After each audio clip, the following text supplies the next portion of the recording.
नमस्कार, आप देख रहे हैं लोकतंत्र लाइव टीवी और मैं हूं आपके साथ दीपिका। तो चलिए शुरुआत करते हैं आज की खबरों का सिलसिला। दुनिया में एक ऐसा देश है जहां लाल लिपस्टिक फैशन नहीं बल्कि विचारधारा के खिलाफ माना जाने वाला कदम है। यहाँ सुंदर दिखने की आजादी भी राज्य की अनुमति से तय होती है। दुनिया के ज्यादातर हिस्सों में लाल लिपस्टिक आत्मविश्वास और फैशन की पहचान मानी जाती है, लेकिन एक ऐसा देश भी है जहां यही रंग मुसीबत की जड़ बन जाता है। चलिए जानते हैं कि नियम तोड़ने पर पूछताछ, सजा और यहां तक की हिरासत तक ही खतरा रहता है। सवाल उठता है कि आखिर एक लिपस्टिक किसी देश के लिए इतना बड़ा अपराध कैसे बन गई। उत्तर कोरिया दुनिया के सबसे बंद और सख्त नियमों वाले देशों में गिना जाता है। यहाँ सरकार नागरिकों के पहनावे, हेयर स्टाइल, मेकअप तक का नियंत्रण रखती है। खास तौर पर महिलाओं के लिए बनाए गए नियम बेहद कड़े हैं। लाल लिपस्टिक को यहाँ पश्चिमी संस्कृति और पूंजीवाद का प्रतीक माना जाता है, जिसे राज्य की विचारधारा के खिलाफ समझा जाता है। इसी वजह से लाल या गहरे रंग की लिपस्टिक पर औपचारिक लेकिन सख्त प्रतिबंध है।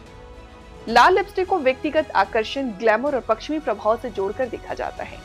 किम जोंग उनके नेतृत्व वाली सरकार मानती है कि इस तरह का मेकअप युवाओं में व्यक्तिवाद को बढ़ावा देता है, जो राज्य के नियंत्रण के लिए खतरा बन सकती है। इसलिए यहाँ सौंदर्य प्रसाधनों को भी राजनीतिक तौर पर महिलाओं को केवल हल्के रंगों की लिपस्टिक और सिविक मेकअप की अनुमति है, वो भी स्थानीय रूप से बने कॉस्मेटिक्स के साथ। विदेशी ब्रांड गहरे रंग और ज्यादा मेकअप को नियमों के खिलाफ माना जाता है। इन नियमों का पालन करवाने के लिए विशेष निगरानी टीमें तैनात हैं, जिन्हें आमतौर पर फैशन पुलिस कहा जाता है।